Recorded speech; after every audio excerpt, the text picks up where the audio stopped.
د دغسې درنې غونډې په وروستیو شېبو کې که سړی شاعر هم نه وي دومره احساسات پر غلبه وکړي چې عادي خبرې د سړي هېرې په ځانګړې توګه اصل هغه چې واقعا د افغان ولس ته منلی شاعر هغه شاعر چې خپل شعري علمي او فلسفي استعداد یې د افغان ولس زړونو ته لار پیدا کړې ده او په واقعیت کې افغانان دلته د هدف په سترګه ګوري څو ټکي ووایي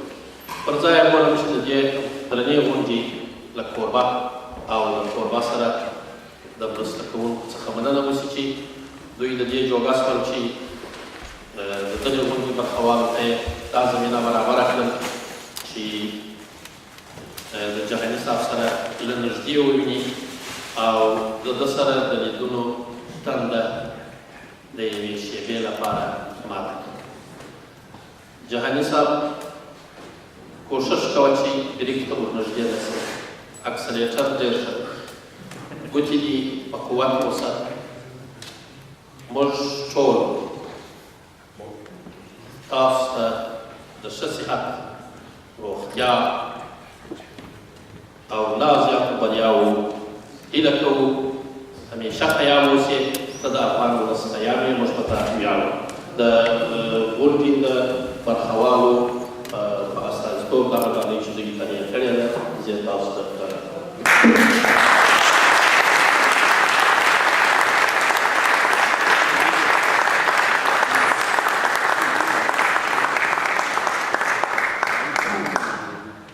او همدارنګه د محترم استاد سلیم عزیزي صاحب څخه خواست کوو چې هغه ګلان چې د دغه افغانانو په استازیتوب یې جهاني صاحب ته راوړي دي هغه ورته وړاندې کړي محترم استاد سلیم عزیزي صاحب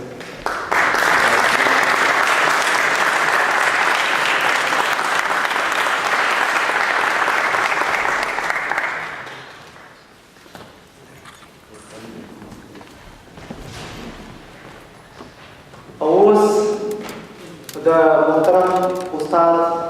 عبدالعلي رسولزاده صاحب څخه خواست کوو چې راشي او کومه تحفه چې زموږ دروند مېلمه ته تهیه کړې ده هغه ورته وړاندې کړي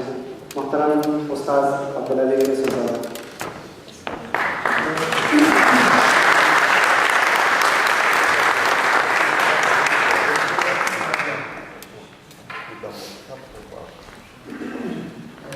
ډېره بښنه غواړم داسې تحفه جهاني صاحب ته راوړې ده چې شاید یې ونه لوستلی شي لیکن دا به یو خاطره وي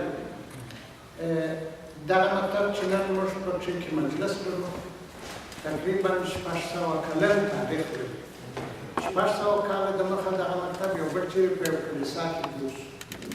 نو نن ورځ موږ په دغه مکتب په دغه تالار کې او بې رقم مشکلاتو او په ډېر ښه توګه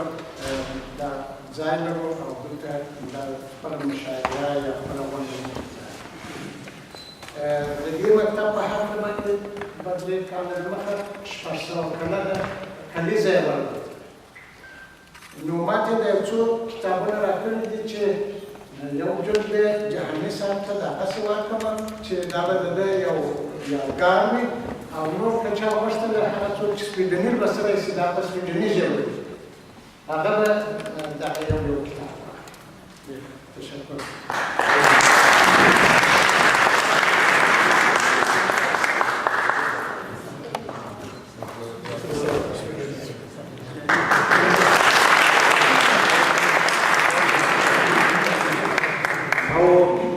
په آخر کې ستاسو ټولو څخه او په ځانګړي ډول زموږ د دروند مېلمه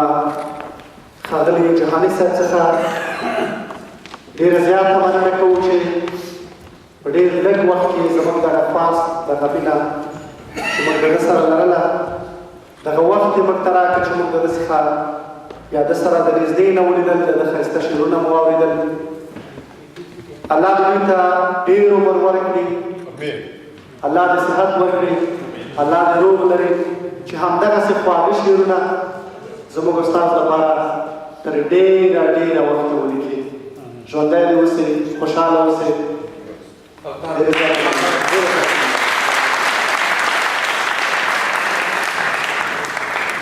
вот эти бьяны и бьяны